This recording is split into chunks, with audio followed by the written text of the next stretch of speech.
All right. Hi, everyone. I am so excited to share with you one of my favorite people, someone that's helped me so much along my journey, Pat Longo, who is a gifted spiritual healer, teacher, and author of The Gifts Beneath Your Anxiety, Simple Spiritual Tools to Find Peace, Awaken the Power Within, and Heal Your Life. Hi, Pat. Thank you so much for Hi, being here. I'm so happy to be here. I miss you. I miss you. I miss you. And so for those of you who don't know, I'm just going to share like my personal experience with Pat because you may recognize me, but this is someone that you need to know too, because she helps all different types of people. And I've sent her so many friends who have been really sick, but then also who've been experiencing anxiety and have abilities as well. But for me, I don't even know if you know Pat, this whole story. I don't know if you remember it. We've talked about it before, Well, but you'll remind me. yeah. So I had major anxiety, and I was seeing spirit ever since I was little, but it kind of blew up at one point in my life later on. And I was so cold always. I would wear like this big winter jacket all throughout the summer at work. Like I would be so cold for whatever reason. And I kept having these dreams about you, to call you. And I'm like, I don't even know where I got your name. I had no idea.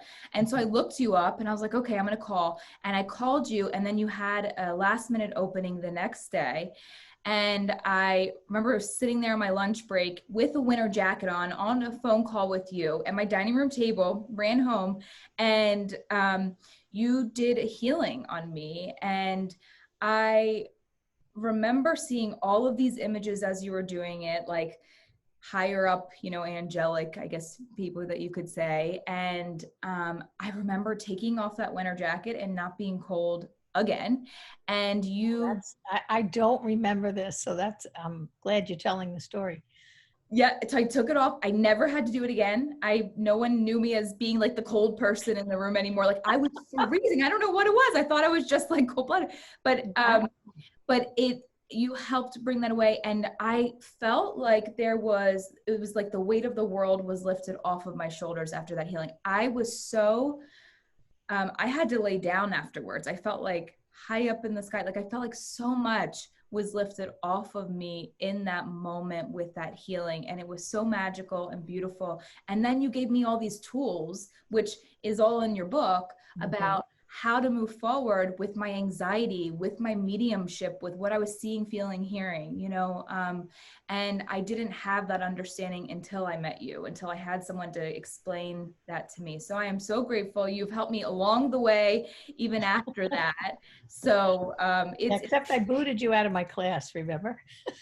oh yeah, because I drove up to New York. Yes, well, I booted you out because you came from 5 hours away. And I'm like, you can't come to my class. I have to worry about you going all the way home. And it was pouring rain that night. When I found out where you came from, I said, no, no, no, no, no, no, no. Do not come to my class. Call me on Skype. Yes. The thought of somebody having little children and driving in the rain 5 hours at that hour of the night, nah, wasn't going to happen. Right. It was definitely a one-time deal, at least then. But it was so nice to be in a room full of people like me. Mm-hmm. And to have someone like you who understood this more than I did at that time. And it just felt really nice to have that, to be in that space. Having that education is the difference between prison and freedom. Yeah. And that's the truth. And I say it all the time. I just emailed it to somebody. It is the difference. Mm-hmm. And, it's you. I did not realize that you had a dream or I've heard this before from other people, and I find it absolutely bizarre that people dream about me or they wake up with my name on their lips and they don't know who I am. Yeah. And they have to look me up. And I get a lot of different crazy stories like that. And so I figure they're advertising me on the other side. Absolutely. And it would be one thing if I was like watching the Long Island Medium, but at the time I was too scared to watch the Long Island Medium. If I watched like a second of it, I would be up all night fearful. So it wasn't Oh, even like sure. I get a lot of referrals from there yeah. because of her training. But Yes. a woman called me up years ago and I believe she lived in the Midwest. And I did a session with her just like yours, educated her, anxiety, mediumship, did all that, brought it all forward. And I gave her some tools, told her what to do, and that was it. It was long before the book came out. And then she called back about 3 years later and she said, Pat, can I tell you a story first before we talk? And she said, I'm an old client. And she said, I had a dream about you. And she said, in my dream, there was this huge angel standing in front of me with her hands out like this. And in her hands was a folded business suit. And she said, I looked and I thought to me, there was no communication. And she said, I thought to myself, well, I guess I better step it up, that I really haven't done what I'm supposed to be doing. And with that, she said, the angel picked up a pair of high heels, turned it around and set it on the suit, and my name and phone number was on the back of the heels. So she said, but I am a student of Patwalk. Oh, With that, there was communication and said, it's time to call again. And that was it. I get nutty stories. And I'm like, how is this possible? But yep. I hear them. It happens for me too. Like, it's time to call Pat. I'll usually end up having a dream like, I need another healing Pat. According to the world of emails that I get, I must visit a lot of people during the night. Yeah. And they see me in their rooms doing healing. I'll be at the foot of the bed, or constantly I'm getting emails like that. And listen, I sleep pretty soundly up until lately. I have not slept very soundly lately, but I don't know a thing. So if I'm out there healing, all the power to it. I'm real happy about it. But I'm obviously visiting at night. So if you ever see me, you'll know why. Yeah, you're healing all throughout the night too. Oh my gosh, that's wild. Yeah, I do that in my sleep. I give readings all in my sleep too, but that's in my own dreams. So Pat, for people who don't know what energy healing is, can you explain it to those who may not be familiar with it and what you do? Absolutely. All right. Well, listen, this is a gift, just like yours is a gift. It's a gift that was bestowed on me somewhere a little over 25 years ago. I lose track of the time actually, but what happens is that in my case, I have archangels that channel through me. Okay. You get people's loved ones, you get guides and angels as well, and religious figures, I'm sure, from time to time. And I seem to have this team. And what happens is they work through me by sending light into the top of my head. Now, this has been described to me by people who have seen it. I couldn't have told you that if they didn't tell me that they actually saw it. And it was two mediums, 2 different years apart, that came from 2 different states. And they told me the exact same thing. So the light comes through them, I channel it, and it comes out my hands. And it's coming in my head and I'm putting it in your head. And it doesn't matter whether you're in front of me or not. I just close my eyes. So, I mean, listen, COVID has put everybody on Zoom or on Skype or on the computer. And I never needed to see people. I just, again, in my mind, it's all done by thought. We're the channel. We ask to be the recipient of that healing energy, light, and love. And it just flows. Now, my hands now you were so cold. I was so hot. My hands were so hot when this gift first came. I didn't know why they were hot. I couldn't understand why they were burning. I couldn't cool them off. And I attended a spiritual class, and my hands, my teacher made me touch somebody, and I didn't even really know why, because I wasn't a healer at the time, but she must have known something. She was psychic. And she said, Pat, put your hand on this lady's leg. And I kind of looked at her like, you have to be out of your mind. And yet she asked me again, I put my hand there, and she had been in a lot of pain, the woman, from a car accident from years before. And it was just like today, a rainy day. And I guess she was aching. I touched her. 2 minutes later, the pain was gone. So that spun me out because I didn't see it coming. I didn't look for it. I didn't know. I was just looking for spiritual awareness. And boy, did I get it. And so after that, I just began, and I had to kind of figure it out myself. What am I supposed to do? And I would touch people, and then I would get their pain. Now, this was when I practiced. I did it to two of my sisters. I don't even know if they know I did it, but I did. And I put my hands on one of their shoulders because they said they had a stiff neck, and theirs went away, but I got it. Mm. And the other one had a migraine. So, oh, yeah, let me just rub you. Okay. Hers went away. I got it. So I went home and I kind of said to God, look, I want to do this. I am your servant. Whatever it is that you want me to do, I'm happy to do it, but I cannot walk around with people's pain. So at that point is when I developed the protection. And again, a part of the protection was taught to me by my teacher, and then I just enhanced it to fit what I felt I needed, whatever thoughts came into my head. And the rest is history. I started touching people, and in the beginning, it was just using my hands, and that was it.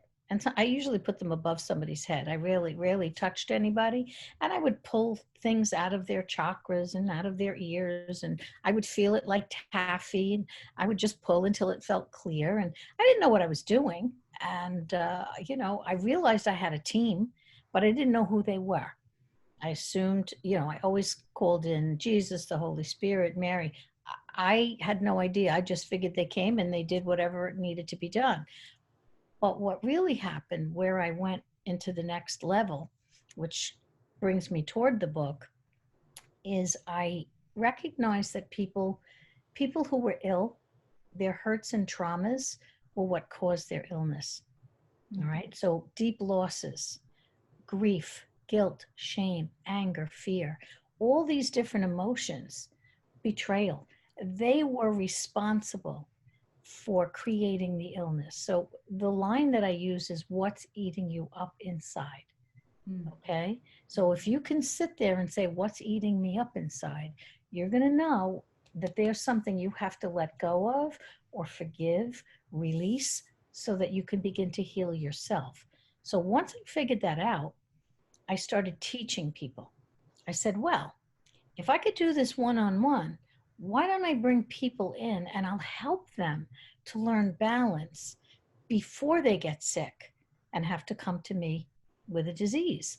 So it started out that way, and next thing you know, I was meditating them, and they were going really deep, and people were starting to have their own gifts come to the forefront. And one class became two, became three, became four, and I was teaching a lot of people in a week's time. And A lot of mediums, a a lot, lot and of then it became a lot mediums, a more. lot of mediums, a lot of healers, just teaching people their intuition, even again, not having to label the healer, the medium, the psychic, the astrologer, the numerologist. I had all of them in my classes.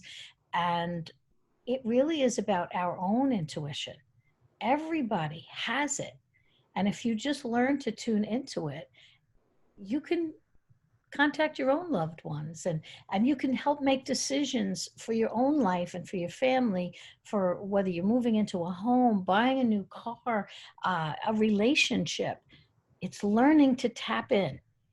And And what I yeah, love about what you share is about the journey is you said, I'm a mother of five, I'm busy, busy, busy, I'm giving to everyone else. So this is really what opened you up is you were giving to everyone else. And then you're like, wait a minute, I need to take care of myself. You yep, start taking up dance lessons, playing, bowling and doing things that you love and started giving to yourself. And as soon as you started bringing that balance into your life and started giving to yourself, then your intuition came in louder and then your spiritual gifts open up. And what a beautiful, I think that is such a big thing is we forget to give to ourselves, especially during this time, 2020, especially during the holidays when we're grieving or we might be struggling or there might be anxiety caused with family dynamics, whatever it may be, giving to yourself, making that the priority. I mean, for me, I've learned that in my mediumship is key. If I'm not taking care of myself, my that's right. reading, I'm not gonna be able to connect clearly with someone else if I can't connect with myself. No, it's all about balance and honor. You have to honor yourself. And I wasn't doing that. I was everybody's everything. I didn't know where I began and where I ended, and that's the truth. And I tell it in the book, but I kind of stamped my feet after a Tupperware party. that I really didn't want to attend, but I was a people pleaser. Okay, so you got to do this because somebody needs you to come there, and and so I did, and everybody smoked back at that time. It was so long ago, and I didn't, and everybody was smoking, and I had asthma, and it was very sensitive. And when I walked out of that house, it was around the block. I had walked there, and I was sucking in air. And it took me 3 days to recover because it would always mess up my bronchial tubes after I was around that much smoke. So I walked in the door and I looked at my husband who was on the couch and I said, I'm done. He looked at me like, what are you talking about? And I said, I'm done. I really don't know where I begin or end. I have to stop some of this. So I did resign from the PTA, from the Civic Association Board, from Cub Scouts, from religion. I finished what I started, and then I said, no, I can't come back anymore. Because some people are doers, and you do, and you do, and you do. And I was an overdoer and overachiever. I had to stop. I was in charge of the pictures at school every year. I was like a lunatic. People just saw me fly in and out of my driveway. My brother called me the Blue Flash because that's all I did.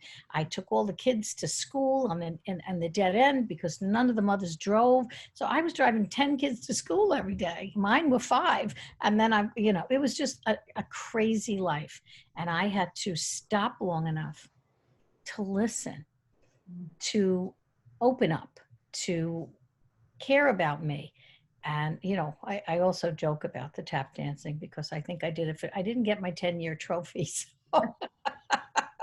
I did it for 9 years, but Stop. Why stop? I started think I looked, I had this little silver sequin costume on and a top hat. And I said, I look like the Pillsbury Doughboy in top hat and tails. And I said, enough of dancing. I proved a point. I did something I loved. It was fun.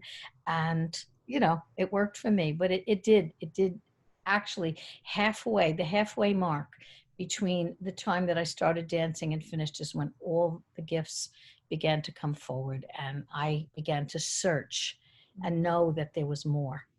That's And, people come here all the time and they say, I know I have a purpose. I know there's more for me. I just don't know what it is. And so then we begin. So they're doing what I did years ago and their journey starts.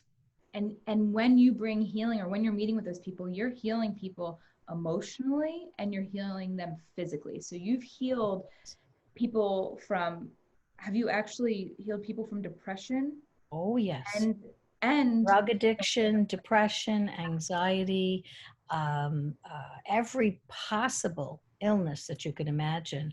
I've had ALS patients, and the only thing I could do for them, at least the ones that I've worked with, is give them more time. That's a tough disease. But everything, MS, everything you could imagine. And what used to happen in the beginning is it would come in threes. I would get 3 people with MS, but they would all be at different stages. I would have an 18-year-old that just started. I'd have somebody that was 30 in between, and I'd have somebody that was maybe end stage. And it was all about my learning. I had to learn everything. And then I would get 3 rare leukemias. And it was all men at that time. It was 3 in a row. And I had a 31, a 41, and a 51-year-old, all with different types. And they passed. They all passed. And that's a big lesson for me because in the very beginning, I had to learn about death and dying. I had to learn that I could do other things. If it was their time to go, I could help them go without pain. I could teach them what it was like to be on the other side. I could tell them what to expect. So it made it so much easier for them. And I'll never forget it because it was my first client actually, was 31 years old. First one ever that I went to. And he was absolutely a love, but he was angry. He had leukemia, and it was a rare leukemia. It was very rapid. And he was supposed to get a bone marrow transplant or a stem cell transplant, and he got pneumonia, and it created a fungus in his lungs, and he could not have it. So he had 2 weeks from the time I met him, but the difference that was made was incredible. And I have written a story about him for another book, but he talked about me right up to the end of his passing, and he came to me through actually John Edwards, and he came through shortly after his passing and said that he had no fear because of me. And so again, it Mhm. isn't always about helping people live. Oftentimes I have to help people transition. Not a lot, not a lot, thank God. I could actually remember them all over all the years of people. And only two children.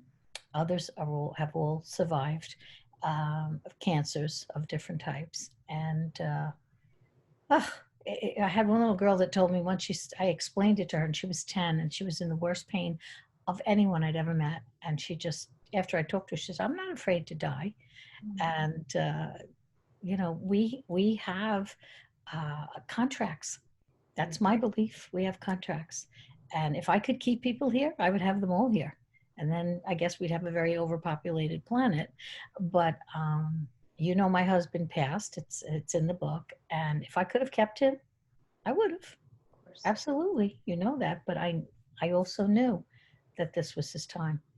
And what I try to teach people that are grieving is to honor and celebrate that person instead of mourn. Okay.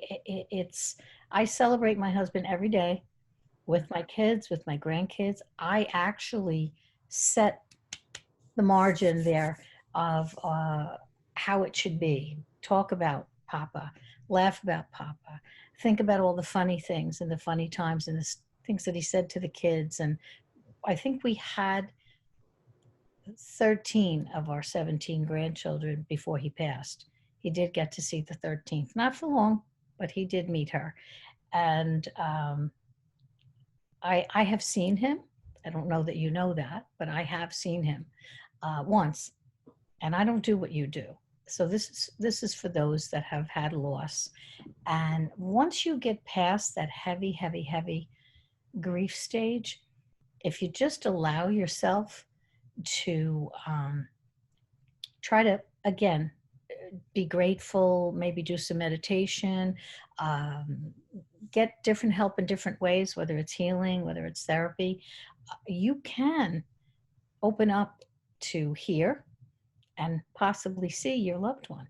Look, he scared the bejesus out of me when he came to What visit. happened? What happened? It was a few months after he passed, and I was alone at that time. My kids are all grown, and I slept upstairs, and I had the door open, my back to the door, and I got up to go to the bathroom.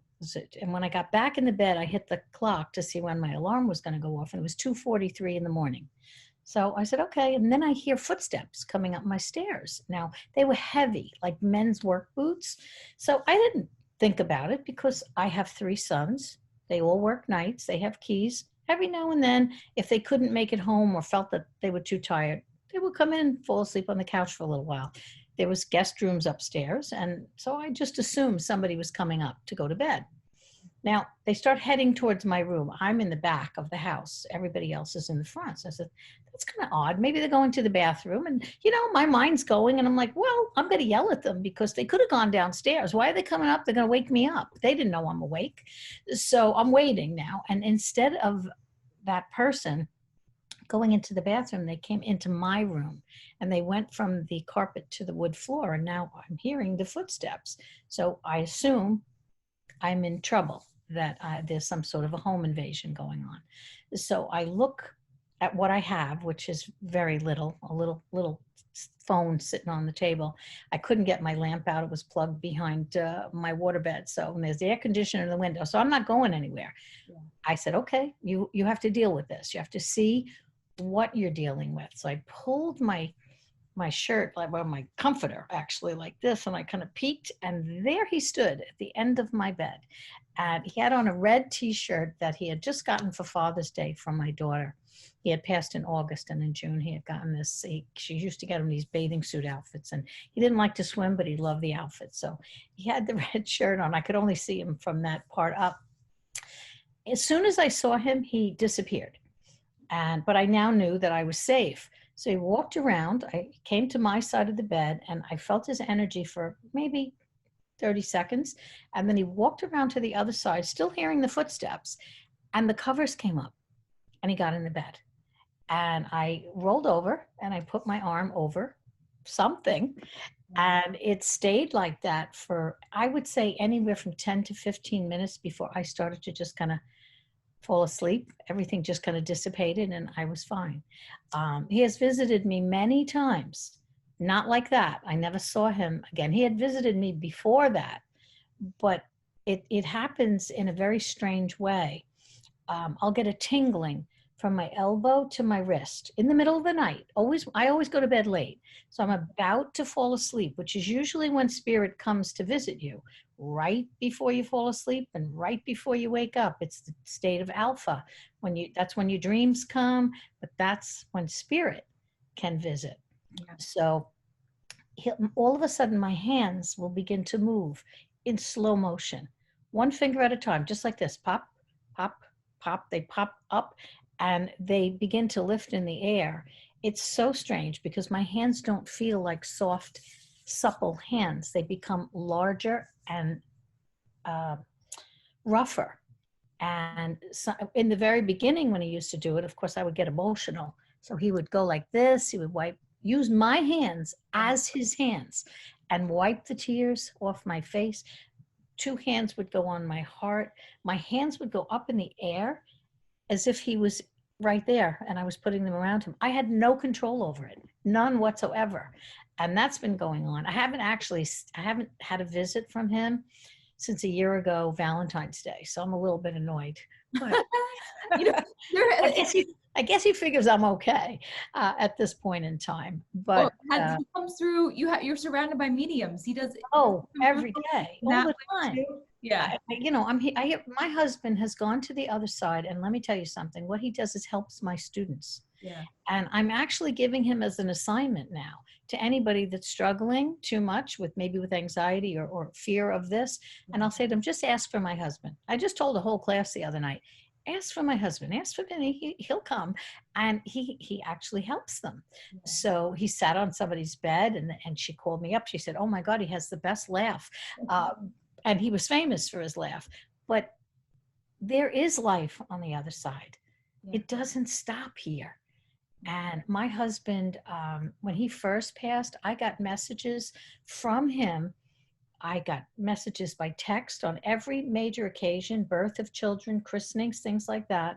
I got Federal Express envelopes from Arizona, phone calls, emails.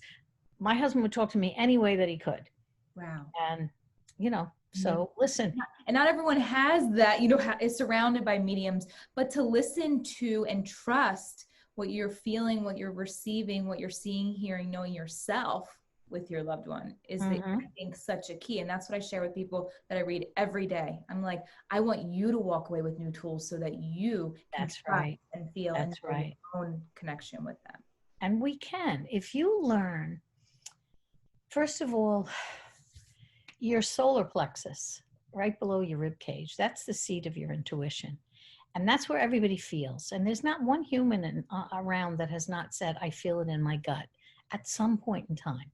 It's a feeling.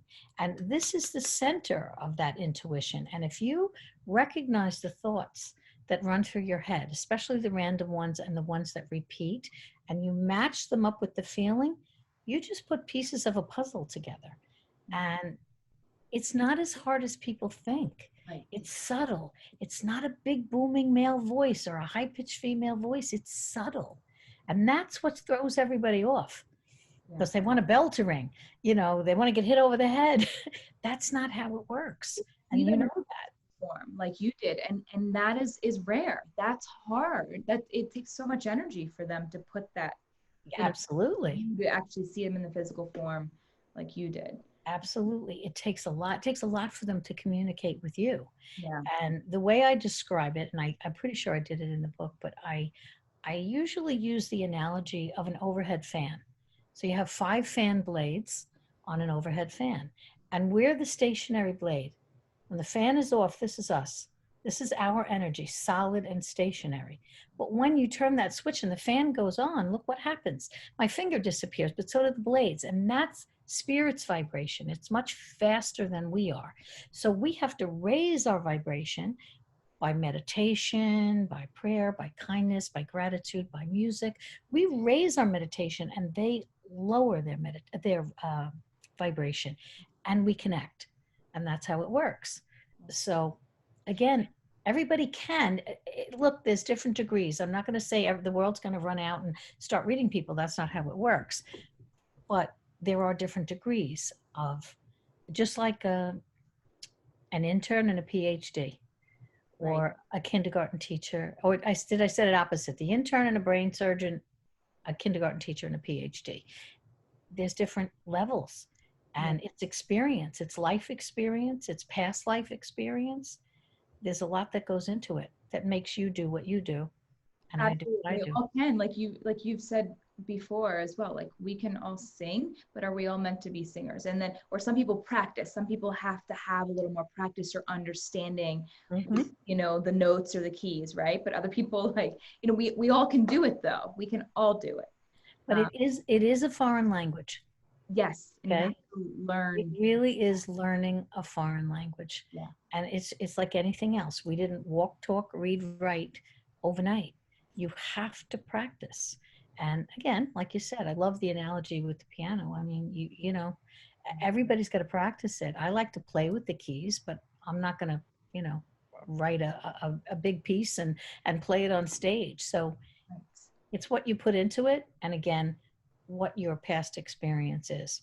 True. And the more you trust, the more you listen to that intuition, the clearer it becomes, I believe. I do want to ask, so you're a healer, you offer beautiful, beautiful healings to everyone all around the world online, and also in person, prior to COVID.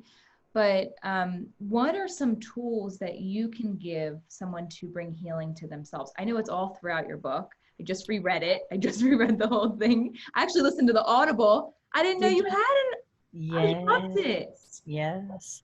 And I, I wouldn't let anybody else record it because I knew they couldn't get the inflection in no, the things that I needed to say, or the meditations the way that I had to read them. Granted, you can't get that from the actual hardcover, but they're all on YouTube. So what you should do, what people should do, is when they get to that meditation, pull it up on YouTube and just listen to it on YouTube. And then they have the benefit of the music and the voice that goes with it. But it's some tools. All right, to heal yourself. To heal yourself, you need balance. Okay, so balance to me, I mentioned before, is love and honor of self and others. Okay, forgiveness of self and others. That's the big key where the healing comes in. Because if you have hurts and pains, again, emotional traumas and upsets, the past is over. Okay. When you give your energy, when you think about something and keep dwelling on something and going over something, you're giving your power away. Okay. The past, a millisecond is over, it's gone already. The future is not here. Nobody's got a guarantee. No, tomorrow morning, if we're lucky enough to wake up, amen, we've got new tools and a new day begins. But nobody has that guarantee. So if you go this way with your thoughts and you go this way with your thoughts, your power is being handed off. So you have to stay in the present. You have to make the best out of every day that you have. Um, with grieving and loss and healing, what I did and what I do is, I mentioned before that I celebrate my husband, but I want you to understand I also use a tool that I call it a cheat sheet. Okay. And the cheat sheet is a thought that brings joy to your heart and a smile to your face. One thought. Oftentimes it's children. Sometimes people don't have children. Uh, Oftentimes it's the unconditional love of a pet. And if you don't have those things to draw from, I tell you, a funny movie, favorite vacation, something you've accomplished, something you're proud of. So you pull for something that brings that feeling of joy. All right. Now, this is the trick. If you're in the emotional basement, so I always point down to the floor. If you're in the emotional basement, I want you on the ceiling. And the best way to get to the ceiling is to flip that switch and pull that piece that brings joy to your heart and a smile to your face. And you are immediately out of the dark. Immediately. It happens. It's thoughts become things. And if you're constantly in the negative thought zone, that's where you're going to stay. Nothing good is going to come of it. So what I did with my husband, in my house in Hicksville, where I used to live, you have been there. When you first come in the front door into the living room, there was a coat closet on the left. Now, when my husband was dying and he was in hospice, he was in my living room. He was in the living room. So I put a screen up because I taught my classes all when you come into the left. So I put up a screen for him so people weren't looking at him and whatnot or going past him. And when he used to come home from work, he would put his hand on that closet door and he would kick off each shoe, looking at me because I was always sitting with my computer on my lap. And he'd smile at me and he'd go, "Thank God it's Friday." Now, his work week was Sunday to Wednesday. So it was on Wednesday and he would just say, "Thank God it's Friday." And we would laugh. So now I have a choice. I have a choice. I can see my husband in that hospice bed, as sick as he was, as he had lost 60 pounds, was not a pleasant place I wanted to go. But it doesn't stop my mind from shooting there periodically. Right. So what I do immediately is I move to the coat closet. I switch from this thought to that thought, and it completely changes my energy. All right. So it's something I can't say, "Hey, you're in the basement." You have to say, "What did Pat tell me to do?" Right. So, but you have to have that cheat sheet prepared. That's one of the biggest things to raise your vibration and keep you from getting sick. All right. But then again, there's the forgiveness tool. And for the forgiveness tool, I will tell you that again, I give homework out to everybody that I work with. And the forgiveness tool is writing letters. All right. Now you write letters by hand. They don't get delivered to anybody, but they're for the people who have hurt you, abused you, betrayed you, neglected you, or disappointed you in a big way. Deep hurts. All right. So, dear so and so, this is how you made me feel when. And then you release all the things that you've stuffed inside or didn't get closure with. And then you write, "This is how I allowed myself to feel." Because you don't want to, if you've been carrying yourself as a victim, you want to take responsibility for that. Unless you're a small child. Any child, I have a lot of abuse cases that come in. Any child under the age of puberty, it's not on them. They don't have to take responsibility. But if, as they grew older, they continue to carry the victim role, then they have to take responsibility for it. Okay, because as we grow up, we interact with other people. We have peers and authority figures, and we know not everybody has the same set of circumstances as we do. So therefore, you have to let go of that victim role. So now it comes to the bottom of the letter. And this is the part people raise their eyebrows at. "I thank you, I bless you, and I release you." And I explain that the reason we thank the people in our lives who hurt us is because they are our teachers. They are here to teach us either what to do or what never to do. Okay. And if you have an abusive relationship and you choose to never raise your hand or your voice to another human being, you learned. Thank you for showing me how to be a better partner or a better parent or a better friend. You have to take the lesson. We are here on this planet to learn and grow, and you cannot grow without challenge. So the challenges are laid out, and we're supposed to find whatever we can to learn from that challenge. Why did I have that challenge? Okay, what can I do to make it better? A lot of the people that I work with that have lost children, they've done amazing things. They've honored their children. They've done big fundraisers. They've donated things. They've written books. They do all manner of things. And listen, I wish I could give that child back. But what I can do and what I have done is train them to open up to be able to hear those children. I Right. had a whole class of parents for quite a while that all had lost their children one way or another. And every one of those children were channeling through the other parents. It was like going back and forth. It was very cool. And again, it's a whole other way to look at things, Yeah. and it does heal. There's so many ways to heal, but I'm going to finish the letter because I don't want to finish the bottom of it. You're not allowed to reread it. If you reread that letter, you download it right back into your hard drive. You need to either burn it, tear it up, or shred it. Whatever's safer in your environment, that's what you do to get rid of it. But you do it. Do the toughest one first. If you have a whole bunch, and a lot of people come in here and say, "Oh, I got a lineup." So you do the toughest one first, and you take turns, one a week, back to back on the weekend.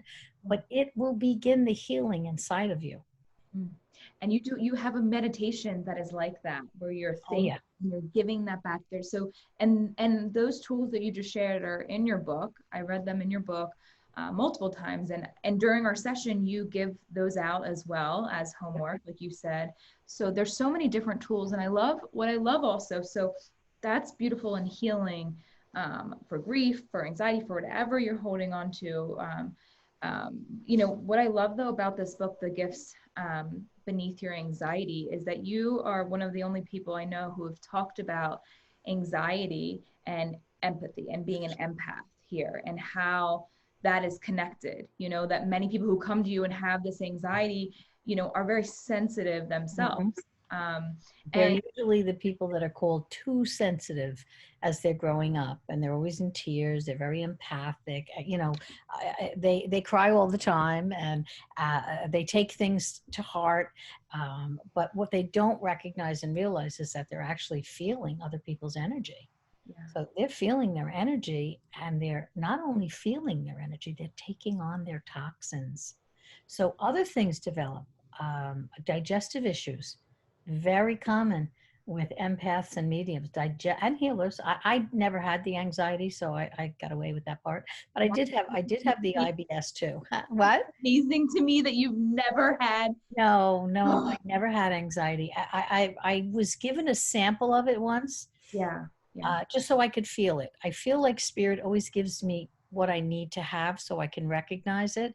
And I was a kid, and I'm one of six. And there was a couch one day, and we were crawling around playing a game. And one of my siblings went behind the couch, and I went behind her. And another one came behind me and blocked me in. And nobody would move. And I couldn't get out. And I had that panic, that anxiety just for those few brief minutes, maybe until somebody moved. And so I know what it feels like. I didn't have to experience it the way all of you do. yeah. To me, when you feel that anxiety like that, it's spirit getting too close to your energy field. Okay, that's usually the case. Um, it's all right. Here's an example. You and I are two people in a room having a conversation. Okay, with each one of us, we have at least one spiritual guide. Everybody has them. Everybody on the planet. You get them when you're conceived. Now, we each have at least two angels. Okay, so you've got two, I've got two. So I think now we're up to eight. And we each have at least two loved ones on the other side. So now we're 12. Okay, just for the sake of numbers, we're 12. All right, so take that number to the movie theater and multiply. And think about how much energy, because everybody's got the same thing and then some. All right, take it to a high school hallway. A teenager that is, the middle school and junior high school that are suffering. They can't seem to fit in. They don't know how to fit in. They don't know what they feel like. They don't know why they're feeling. They have depression. They have panic attacks. They start cutting themselves. I mean, you name it, alcohol, drugs, all of that takes place because they are the empath, the extreme empath. All Mm. right. And the extreme empath usually has pretty strong spiritual gifts that they don't know about. So I connected it to hormones. All right. And I'm sure there are others out there somewhere that have connected it to hormones, but I don't hear people talking about it. I know that when you hit puberty, it's your spirituality is going to rise. It's coming up. So if you're already an anxious kid and a sensitive kid, things are going to go out of control. Mhm. So Mhm. I've And linked it, pregnant, connected it, yeah. and I listen. You can start it very young. You can see spirit on the walls, shadows, scary things, hear voices. A lot of things can happen, but when the little ones come to me, I just educate the parents, and then I empower the child. Mm. I teach the child about superheroes because I have a bag full of superheroes, and you know, I'm talking to the parents, so I've got them out on the floor, and they're playing with them, and you know, maybe they're absorbing a little of what I'm saying. But then I ask them, "Who's your favorite superhero?" And you know, they start telling me that they're afraid of this or afraid of that, and I said, "Well, what would Spider-Man do? What does Spider-Man do? If somebody was in his room and he wasn't supposed to be there, what would he do?" So of course, you know, they show me right away. You know, the webs come out and he just. So I said, so you throw them out the window. I just give them the power Yeah. to control what takes place in their space, and Yeah. everybody has that power, but you have to know it. Yes. Okay, you have to know it. I And love that you work with children. I love that you work with children. You help them because there's so many sensitive children out there that don't know they're acting out, or they're trying. People are trying to place a diagnosis on them. You know, when it's other things as yeah, well. yeah, it's really not medical, it's metaphysical. And I'll tell you, when the kids do start being medicated by a physician, and the physician is only doing his or her job. Yeah. Okay, this is what they were trained to do, this is what they know scientifically, and so on and so forth. But because it's not medical, and they, again, they would have to understand the metaphysical part of it, um, taking medication for this is the same as taking drugs and alcohol, because what it does is it's like it leaves your front door open in a really bad neighborhood, and negative energy will come at you left and right. So it's also why I taught protection. The surround ground shield that's in the book, which I know you had to read 20 different times, because when I did the audio book, I was like, did I really say that many times? But it's But so it's really important. necessary. Yeah. It's really important. In my classroom, when somebody comes in and they've been coming to me for quite a while, and all of a sudden I'm starting to hear they're having anxiety again, first thing I'm going to do is raise your hand. Did you have you stopped doing your protection? Yeah. Tell the truth. And they do. Their hand comes up. And I said, you can't be an empath without some type of protection. Yeah. And the shield that I give protects and stops the anxiety. And it really protects the empath from having to take on all those toxins. Yeah. All right. So the toxins build and create illness. And you know, the what we were just talking about before we got on together was you know, yes, the medication. So you're right. Like for me as a child, they wanted to put me on medication because they didn't understand, and that's the only thing that they, you know, could come up with Mm-hmm. here. Um, but of course, some need medication, and what our goal is as, you know, healers, different types of healers, is to work together. To work together. Absolutely. And that's where we're hoping things go. Doctors and healers, Yeah. and grief counselors and mediums. You know, Yep. hoping that we can. There's a lot of children that, again, you're dealing with ADD and ADHD and ODD and OCD. And I mean, there's letters for everything, I'm afraid. And there's medicine for everything as well. And I do find a lot of them are also very sensitive, that they all kind of come together, including the kids, you know, with Asperger's, autism. They're very, very super sensitive. So yes, there are situations where medication is definitely needed. But if you learn how to protect when you take the medication, you're keeping yourself safe. So Right. it, again, it's a few seconds of a little bit of a ritual. And I've cut it down to 2 seconds actually. In the book, I explain it. In the meditation, I think I do it. But I teach people you can do it in 5 seconds. And if you're a kid, you can do it in two. But you have to actually do it once. And once you've actually walked yourself through it once, which is a bubble of God's white light and protection, it's grounding yourself into the earth because that's your balance. The bubble connects you to God. The the grounding connects you to the earth. It creates, again, the yin yang, the balance, physical, emotional, mental, and spiritual balance.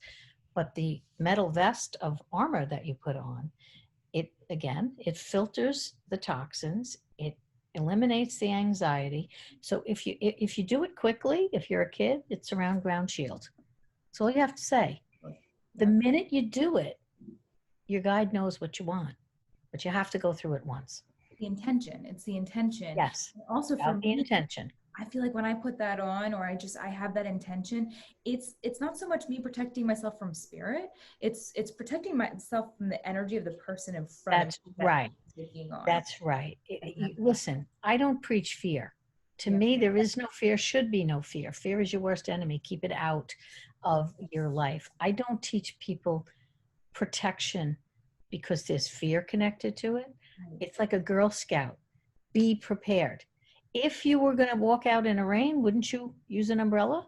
If you were in the snow, wouldn't you put on boots? Okay, so it's protection in that way. Yeah. It's be smart. Yeah. If there's an answer and can make you feel better, why wouldn't you use it? Yeah, why not try it? And especially for kids who are suffering, like my son who has anxiety, especially in school. So, like you said, big group. You'll Social see it, anxiety with big groups. you'll see it like completely. He'll start, having other things happen, but then the summers he's fine, Um, Mhm. and so just having that, like that. He has to have something that he has to have some type of empowerment. When I first started doing this, we used the WWE belt. Yeah. Okay, the imaginary WWE belt, and it worked beautifully. And it was all because of a 9-year-old child. And I was on the phone with his mother, and I was educating her. I was on Skype actually, and all of a sudden she said he was coming down the hallway. Would I explain this to him? And I'm like, what I just explained to her, I hadn't compartmentalized for little children yet. And I asked my guides, and all of a sudden I saw the wrestler holding the WWE belt, and I said, okay, everybody understands. From 7 to 75, pretty much people know what the WWE belt is when they win. And I just had the little boy put it on, and everything stopped. So I was doing that for a long time, and I think around 2012 I might have upgraded because I noticed everybody's emotions were all over the place. People were so super emotional, and there was a shift in the planet at that time, and in the universe itself. So it worked, and it's working quite nicely, and And that's you're why I right, wrote to the cover book. your heart, right? Instead of Yeah, just, it covers your heart and your lungs, yeah. your solar plexus, and your abdomen. Okay, it's just like a vest of armor. It's like something a gladiator would wear, or Michael the Archangel, or the breastplates that they put on. But it covers you front and back, shoulder to waist, and you're good to go. And if you're somebody that's experiencing anxiety, you want to try these things. And that's what this book gives you is Yes. tools as an empath. And yes, go to the doctor, talk to them, go to a therapist, but also read this book, or because there's so many other tools that will be helpful for you. And I know that I'm just one of the many that it has helped with my anxiety and being an empath. It talks about ways to help your, children, like you just shared with us. How to connect to our own loved ones, our guides, what, basics of healers, mediums, psychics, all the basics. Like this Mm-hmm. book, and it literally, as I was rereading it this last week, it was like all the sessions that we've had together in one book, and more. Like it just was like all the tools that you offer in your classes, in a session that you have with someone. It's so healing, and especially to hear your voice on the audible and walk you through those meditations is really, really beautiful. And I want to share something that I thought was great. So this is on the last page, and just real quick, it says, for many of us, a strong sense of intuition will enrich and enhance our lives, guiding us to be the very best friend, parent, or neighbor possible, or painter, musician, teacher, homemaker, physician, nurse, engineer, or other profession. Our intuition will lead and guide us in fulfilling our own soul's purpose on this earth. Whatever path is ours, these gifts are of God, and they are part of us to develop and to share, to bring healing and love to our own lives and to others. And oh, what an amazing and miraculous love we can bring. Just think how many hearts we can open, how many spirits we can lift, how much light we can shine with the simple courage to be ourselves and the mindful intention to love. In writing this book, my intention is to bring that love to you, to serve as a channel of God's love and light, to provide you with the healing you need for your highest good, for your highest love.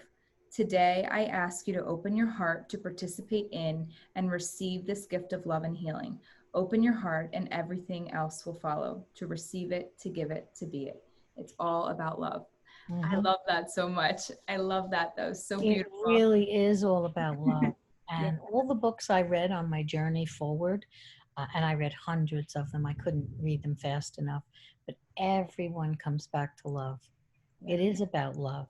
Okay. I talk about light a lot because we're light workers. That's what we do. We send light out. We surround ourselves in light. We use light to heal. There's so much light, and I've been sending it to the planet, to the political race, to the all the unrest that's been going on. I send light, and I blanket the planet in light, and I sent it to everywhere that I could think of all the time. And love and gratitude goes along with that. Okay, because the love is really important. It's very powerful, and that's what we're here for. Well, listen, it's our circumstances may be different than other people's circumstances, and I have such terrible, and of course you do too. You sit in front of people that go through so much loss, and I have so many people with so much sadness in their lives, and I am so blessed because I get to see the difference between the person that sits on my side when I'm teaching and counseling, and then the person that comes out of the chair when they're done with the healing. Because I see it's night and day. It's Yeah. night and day. I see the clarity. I see their eyes, their faces look different. And some of the people with anxiety will say, "Oh my God, is this what it feels like to not have anxiety?" Because there's so much peace in their body. Well, like you explained, you felt this weight. People say all kinds of crazy things to me, like I got taller, or I think it felt like I lost 50 pounds, or there was an anvil on my head and it's off. Or somebody accused me once of lifting their chair off the ground. I'm like, I can't lift your, picking them up. They get so light sometimes and floaty. Okay. And you had to lay down and things like that. Listen, I never know what's going to happen in a healing. I Yeah. never know because it's different for every human that sits in the chair. Okay. I tell them, come sit in my hot seat, but I truly don't know. Some people almost feel like electrical currents running through them. Other people, it's very subtle. Or again, that floating feeling, there's heat, there's tingling, they see colors, they see pictures. Maybe they see loved ones. It's always different. It's always different. But it's And always you what could come you 3 times and it would be different every time. yes. And it's So, always what you need, always what that mhm. person needs. And I've had multiple healings from you, and it's always been phenomenal in different ways because I had a different need at that time too. Mhm. So, uh, Listen, we're both very blessed, yeah, truly blessed to yeah, be in this field and doing this kind of work. And, a lot of people require help and healing. And I send a lot of people to mediums because I feel they need to talk to their loved one. I can heal them in one way. I can teach them about the other side. I can do lots of different things, but oftentimes they have to actually hear them to know. They have to listen and hear the dialogue that goes back and forth and hear things that no one could possibly have known. And that's what you provide, and yeah. all the mediums that I train.